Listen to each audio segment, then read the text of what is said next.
Ndugu zangu wapendwa, tumsifu Yesu Kristo.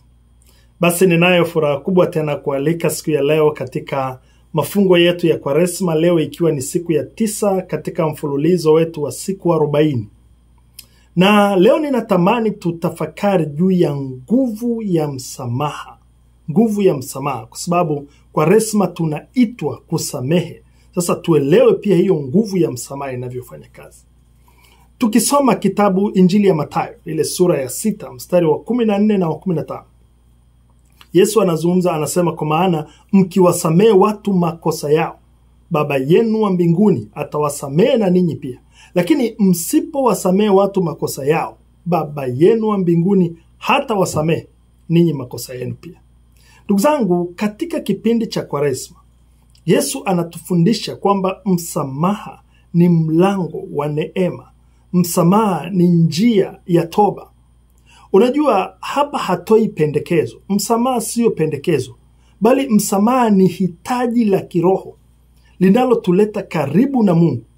Ni hitaji la kiroho linalofanya mioyo yetu iwe safi tena tuwe wengine. Sasa safari hii ya Kwaresma ni mwaliko. Ni mwaliko wa kuachilia mizigo ya uchungu. Ni mwaliko wa kuachilia mizigo ya chuki, ili tuweze kupokea sasa uzima mpya wa Kristo ndani yetu. Unajua, kuachilia chuki na hasira, yani au kushikilia, ukiendelea kushikilia chuki, ukashikilia hasira wiki ya kwanza, ya pili, ya tatu, mwezi. Unajua, kushikilia hivyo vitu hakumdhuru yule aliyekosea, bali kuna tudhuru sisi. Kuna chafua mioyo yetu sisi, kuna tuzuia sisi kupokea ile amani na ule upendo wa Mungu.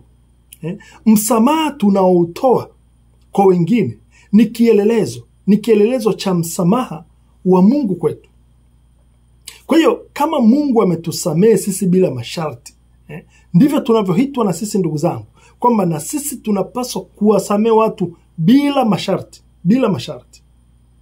Unajua, kusamehe sio kuhalalisha yale mabaya tuliyotendewa. Kuna mwingine anafikiri kwamba akisamehe ni basi kama anahalalisha vitu alivyotendewa. Kusamehe sio kuhalalisha mabaya tuliyotendewa, bali kusamehe ni kuachilia yale maumivu, ni kuachilia kinyongo, ili roho zetu ziweze kupata tena afya, ziweze kupata uponyaji, ziweze kupata mwanga mpya. Unajua, Mtakatifu Yohane Paulo wa Pili, Papa Yohane Paulo wa Pili aliwahi kusema kwamba hakuna amani bila haki na hakuna haki bila msamaha. Kwa hiyo msamaha ni kiungo muhimu. Unajua, msamaha unatusaidia kujenga uhusiano mpya na Mungu, lakini uhusiano mpya na wengine.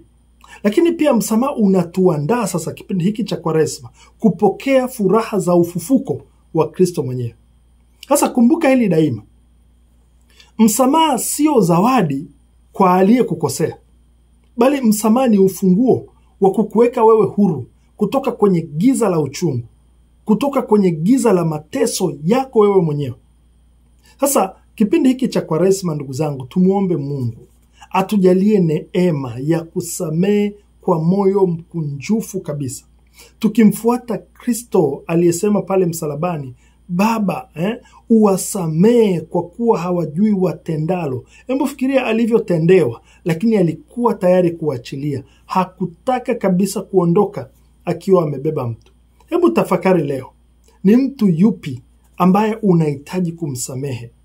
Hebu jiulize, umembeba muda kiasi gani? Labda umembeba wiki nzima, labda umembeba mwezi mzima, labda umembeba mwaka mzima. Utambeba huyo mume wako mpaka lini? Utambeba huyo mke wako mpaka lini? Utambeba huyo jirani yako mpaka lini? Utambeba huyo shemeji yako mpaka lini Bwana? Utabeba hawa wafanyakazi wenzako waliokukosea mpaka lini? Utabeba walezi wako mpaka lini? Hebu muombe Mungu neema ya kusamehe. Uwasamehe wote kwa moyo wote kabisa na kwa kweli ndani yako. Utaona uhuru utakaopata katika kipindi hiki cha Kwaresma. Mungu Mwenyezi awatunze. Fuatana nami tena katika siku ya 10 tutakapoendelea na mafungo yetu.